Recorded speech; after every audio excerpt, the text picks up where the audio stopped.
Cleveland. Steve Deace is kind enough to join us once again, the first time in 2022. Host of the Michigan podcast and publisher of Wolverine Digest, which is part of the SI family. He also dabbles in politics. He has a show. It's called The Steve Deace Show, DEACE, and that's where you can follow him on Twitter. Steve, it's David and Mark. A belated Happy New Year. How are you? I'm well. Same to you guys. How are you? We are good. If we can go back before we go forward, how surprised were you that the semifinal turned into a beatdown? Somewhat surprised. I thought, given the style similarity between the two teams and the long layoff, and you don't know how Georgia is going to respond. You know, I always go back to the example of I think it was Kentucky in '97 getting housed by Mississippi State in the SEC conference final. And then, rolling through the NCAA tournament. I think Arkansas might have done something similar in the Nolan Richardson era a couple of years before that. And so sometimes that loss can wake you up, and then sometimes you have a glass jaw because you've not been in a street fight situation. And so I don't think we knew how either Georgia would react, and I don't think we knew how Michigan was going to react. I mean, you have to understand, Jim Harbaugh has been a gold mine for clickbait and media virality for 7 years. Some of it of his own contrivance, particularly early on, much of it in recent years in reaction to him organically. And so now suddenly he's AP Coach of the Year. Aiden Hutchinson's winning awards daily, finishing second in the Heisman. Josh Gaddis, who all of us thought should have been canned after last year, is now the Broyles Award winner. Sharon Moore, who had never coached the offensive line in his life. And now he's, the coach of the Joe Moore Award winner. And so Michigan's getting a lot of congrats and hosannas as a program, basically 15 years worth of it in 1 month. And so how are they going to react to that? And so I think that produced a lot of combustibility, and that put every outcome on the table. Unlike the Alabama-Cincinnati game, you could see Cincinnati pulling an upset. You could see Alabama winning narrowly. You could see Alabama winning in a blowout. But no one would have ever predicted Cincinnati in a blowout. I think in this one, all four outcomes were on the table, given that instability from a mental preparation standpoint. And it turns out Michigan didn't handle well getting a month's worth of hosannas and was very shaky and kind of unsettled from the start. And Georgia, meanwhile, came out with a chip on its shoulder and ran 13 RPOs in the first half with a former walk-on quarterback to just kind of let it all hang out. And that was the outcome we got. And played the best game he's ever played. And, David and I were at the Alabama-Notre Dame National Championship game, and I think Eifert either got an OPI or dropped a ball on a third down. I think the game would have been – I don't know if they win. I don't know what happens, but the game would have been different had that play been made. To me, I thought Michigan's 3rd and 4 call in the first drive was a terrible play call. We all knew they were going for it on 4th down. And to me, if they just get 2 yards there, Steve, I mean, that was – I look back at that game at one play. I don't know who wins. I don't know how different everything is. I would have ran that play when it happened. I criticized it after the game. I thought that was the turning point because they put them in a 4th and 4 that they have to go for, and they're in a little bit more difficult situation than if that's 4th and 1, 4th and 2. Well, the thing I always feared is I thought the Iowa game would be a name your score because those are two teams that play a similar style, and Michigan's just going to play them with a whole different level of recruit. And I thought the same thing somewhat applied here. But I thought the gap between Michigan and Georgia was not as wide overall talent-wise as the gap between Michigan and Iowa. And I think what we saw here is the overall amount of athleticism and speed to power that Georgia brings to the table in the front seven. Just there was nobody like this in the Big Ten. Frankly, I don't think there's another team in America like it. There might be 5 or 6 guys in that front seven that are going to be top 2 round NFL draft picks here in a few months. And so I think that Michigan, because of that and because of our style, if Michigan had played a better game, if they played 10 times, I think Georgia wins 6 or 7 of them. But I think this one was a blowout because you had 2 things that combined at the same time. One, Michigan didn't play well and sort of pressed coming off a month of accolades, and Georgia played pretty pissed off. And so you put those 2 things together, and then you have a roster that's got 19 5-star recruits on it and you get the kind of result that you got. I don't think it mars what was a marvelous season. It's, I think, one of my favorite Michigan teams of all time.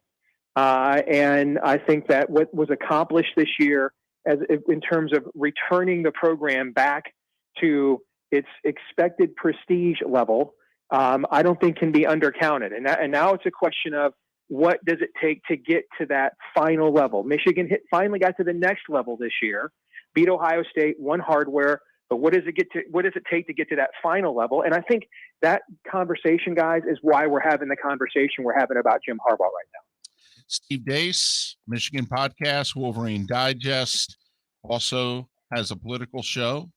Find him on Twitter, Steve Deace Show, DEACE. All right, Harbaugh. Here's my theory. Feel free to blow it up if you'd like. If there was no smoke at all, yesterday he would have somehow, some way, wherever he is, found a way to release a statement, get something out there that says, listen, I'm tired of this bull. I'm not going anywhere. Okay. The story's been out there for almost 48 hours now that Jim's at least kicking the tires about returning to the NFL. There has not been one word that has come from Harbaugh or the University of Michigan.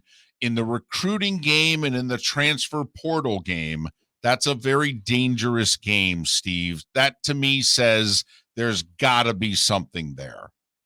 Well, remember, we just played this game out last year in reverse, but this actually played out over the early signing period, remember. So I think with Jim, you got to remember two things. One, he has no agent. All right? He has a lawyer and his family. He has a lawyer friend that actually dots the I's and crosses the T's legally. And then him and his family, they make all these decisions on their own. Two, he doesn't give a strand of DNA would any of us think about absolutely anything, period, end of sentence. So, in fact, I think he kind of gets off on being contrarian with all of our expectations and conventional wisdoms from a media cycle perspective. That all being said, I think there's a little bit to it for this reason. I still would be very surprised if he left, but he's pushing 60. This is going to be his last deal. He still has young kids at home right now. You probably saw one of them, on the field with him celebrating the Big Ten championship. And when are we ever going to have a scenario where two NFL franchises that he has direct ties and relationships with are simultaneously open at the exact same time, and both of them have at least somewhat productive or promising quarterback situations? I think we probably all think that, that David Carr or Daniel Carr is, I was getting mixed up with his brother, he's probably a top 15 quarterback-ish in the NFL. So with enough of a team, you could Jake Delhomme him to a Super Bowl maybe. And then you've got, a first-round draft pick in Justin Fields that obviously Jim would be very, very familiar with, and whose overall skill set is not unlike what he had with Colin Kaepernick at San Francisco. So I think that he has taken a pause to see, because this is probably, if he says no here, this is it. He's here to the end, and he did just face mortality as a Michigan coach not too long ago, and I don't think this is about money. I don't even think the NFL can outbid Michigan. Okay, so I don't think it's about money or any of that stuff, guys. I think that really what it's about is opportunity at this stage of his life. And I think the transfer portal era, Michigan makes it very difficult to get transfers in that are not grad transfers, both from a grade point average standpoint, but especially from a credits standpoint. A lot of these credits at other universities, Michigan won't accept. All right. And so where's that put him? You just saw Mel Tucker put a team together on the fly this offseason with 40 new players, many of them from the transfer portal, and he just beat them and then got a $9 million payday from it. The other thing is NIL. Up north here, we've complained about how things are done under the table down south for years, but the truth is schools like Michigan, Ohio State, and Notre Dame, they have endowments and those sorts of things that blow Bubba the Love Sponge SEC booster out of the frickin' water, man. Okay. I mean, what we could come up with NIL in this part of the country with these massive alumni bases, and a lot of them are doctors, lawyers. I mean, Michigan has two pro sports owners as alums, the Mets and the Dolphins. Okay. So I think what Jim wants to know is, are we going to unleash a Death Star here so that we can now get 19 five-star recruits on our roster like Georgia has right now? And I think that's the conversation that's being had. Is I think Jim is taking a pause because he realizes if he says no to these two franchises, they're probably never coming back again. And then B, if I cast my full lot with Michigan a year after, I took quite a haircut, are you guys willing to do what it will take to now get us to that final level? Or am I going to face this next, winter of discontent here again in 3 or 4 years? I think that's what's occurring. We'll get some kind of an answer quick. Black Monday is Monday. Michigan is planning a massive recruiting weekend on the 15th. So I don't think this will drag on very long one way or the other. And I'm with you 100%, Steve. It's not about money. He wouldn't have paid the whole athletic department what he paid if it was about money out of his own pocket last year. There's no doubt that it's that. I think the only other wild card, Steve, and tell me what you think here, if the NFL doesn't happen with these two teams, and it still could happen with the third, because Stephen Ross owns this Miami Dolphin team. He tried once. If Flores happens to get blown out Sunday, there are some who think he can't coach offense. If it were a year from now and Miami came calling, would that be the only other opportunity? Because we all know how much Stephen Ross loves Jim Harbaugh. But he may love Michigan more than he loves owning the Dolphins. Yes, and remember, Stephen Ross is maybe Michigan's most lucrative booster. Right. I mean, he's not going to rob Peter to pay Paul. So let's say a year from now, Michigan does this again, beats Ohio State, wins the Big Ten again, and the program has now clearly established itself as one of the top 5 or 6 programs in the country. Then could I see Jim's wife, who would like to return to year-round warm weather, say, hey, we've done our tour of duty here for King and Country. You've left us in a good spot. You gave promising assistants like Mike Hart another year of seasoning. So if they want to elevate him now, the head coach, there's more of a gravitas towards that kind of decision and keep the continuity going. Yeah, that's the one scenario I could see a year from now where that would happen. And everybody within the Michigan fandom, including Ross, it would agree that, hey, he did his job. He restored the program. And now if he wants to go chase that last illustrious half a yard in a Super Bowl to win a Lombardi trophy, God bless you. I could see that. King and Country, huh? Well, it's the only metaphor I could come up with, guys. It's only 7:50 in the morning. It was glorious. It was absolutely glorious.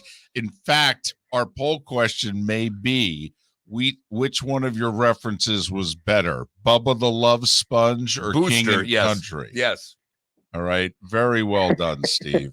Very well done. If you're not on your A game, you're on your B+ A- game on this awful hour. Well, thank you. And thank you for your time and your insight once again. Hope all is well with you and the show. And hopefully we can do something for you one day. Thanks again. You got it, guys. Take care. Happy New Year, everybody. Steve Deace, the Michigan Podcast Wolverine Digest. And he does politics. He's right of with center. The same attitude and humor. Yes. It's entertaining. All right. He's one of those talented hosts that you don't have to agree with to find very entertaining.